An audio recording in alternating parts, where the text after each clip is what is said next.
উৎসব, আধ্যাত্মিকতা আর লোকজ সংস্কৃতির অপূর্ব মিলন মেলায় পরিণত হয়েছিল প্রাচীন পুণ্ড্রনগরী মহাস্থানগড়। বাউল গান, জিকির, ঢাকঢোল আর কাঁসার শব্দে প্রতি বছরের ন্যায় এবারও মুখরিত হয়ে উঠেছিল বগুড়া মহাস্থানের ঐতিহ্যবাহী শেষ বৈশাখী মেলা।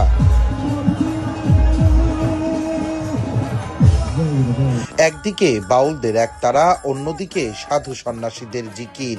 কেউ নাচে গানে মেতে উঠেছেন, কেউ আবার সাধনায়। বৈশাখ মাসের শেষ বৃহস্পতিবার ঘিরে আয়োজিত শত বছরের ঐতিহ্যের এই মেলায় ভিড় করেন দেশের বিভিন্ন প্রান্ত থেকে আসা লাখো পুণ্যার্থী, বাউল, বৈরাগী ও সংসার ত্যাগী মানুষেরা। কথিত আছে এই দিনেই হজরত শাহ সুলতান মাহিসওয়ার বলখি রহমতুল্লাহ মহাস্থানে ইসলাম প্রচারে বিজয় অর্জন করেন। আবার কারো মতে এদিন রাজা পরশুরামের পতন কিংবা শিলাদেবীর আত্মত্যাগের স্মৃতিও জড়িয়ে আছে এই উৎসবের সঙ্গে।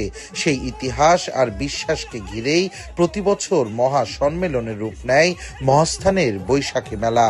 মেলায় দেখা মেলে শিকল বাবা, তালা বাবা, গামছা বাবা ও খেপা বাবা সহ নানা তরিকার সাধু সন্ন্যাসীর। মাজার প্রাঙ্গণ ছাড়িয়ে উৎসব ছড়িয়ে পড়ে বোরহান বাবার মাজার ও দুধপাথর এলাকাতেও। মনোবাসনা পূরণের আশায় সেখানে দুধ ঢালেন অসংখ্য ভক্ত। বাবার এখানে আসছি, ইনশাল্লাহ বাবাকে বিশ্বাস করি, বাবা বাদশা।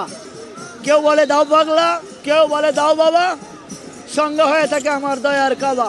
শিকল বাবা, কে করছে ভণ্ড বাবা, কে হচ্ছে অলি বাবা, কে করছে সাধু বাবা, কি যে জীবাটাকে শান্তি সেই বাবার মধ্যে আমি আছি। কে হচ্ছে পাগল বাবা।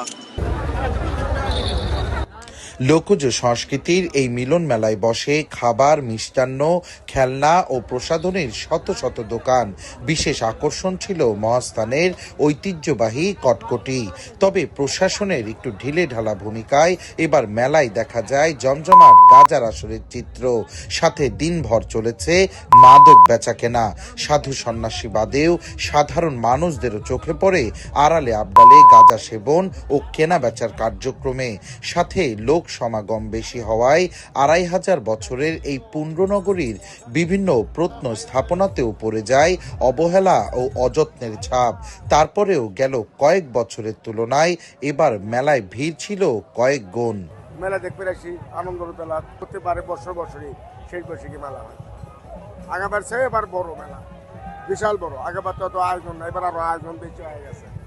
সাধু বাবারা খাচ্ছে, উঠে খাচ্ছে, সব দিন বেশি ছেলে দেখলো। মেলাকে ঘিরে মোতায়েন করা হয়েছিল প্রায় ৫ শতাধিক পুলিশ। পোশাকে ও সাদা পোশাকে আইন শৃঙ্খলা বাহিনীর ভূমিকায় অপ্রীতিকর কোনো ঘটনা ছাড়াই শেষ হয় এই মেলা। যারা এই মাজারের ভক্ত এবং বিভিন্ন ধর্মাবলীর লোক এখানে আগমন হয়, তাদের নিরাপত্তার বিষয়ে চিন্তাভাবনা করে আমাদের মাননীয় পুলিশ সুপার স্যারের দিক নির্দেশনায় এখানে প্রায় ৫ শতাধিকের উপর পুলিশ মোতায়েন করা আছে, যাতে ধর্মপ্রাণ মুসলমান এবং অন্যান্য ধর্মের যারা মাজার ভক্তের লোকজন আছে এবং আজকে যে ওরস যাতে পবিত্রভাবে সবাই শান্তিপূর্ণভাবে পালন করতে পারে, এই জন্য আমাদের পুলিশের পক্ষ থেকে পোশাকে এবং সাদা পোশাকে ডিউটিরত আছে। এবারের উৎসবে প্রায় ১০ লাখ মানুষেরও বেশি সমাগম ঘটেছিল। তবে সচেতন মহলের দাবি, ইতিহাস ও লোকজ সংস্কৃতি রক্ষায় এমন আয়োজনে আগামী বছর থেকে নিতে হবে আরও বেশি সুপরিকল্পনা আর প্রত্নতত্ত্ব নিদর্শন রক্ষায় কঠোর পদক্ষেপ। নাজমুল হাসানের ক্যামেরায় সঞ্জু রায়, দেশ টিভি, বগুড়া।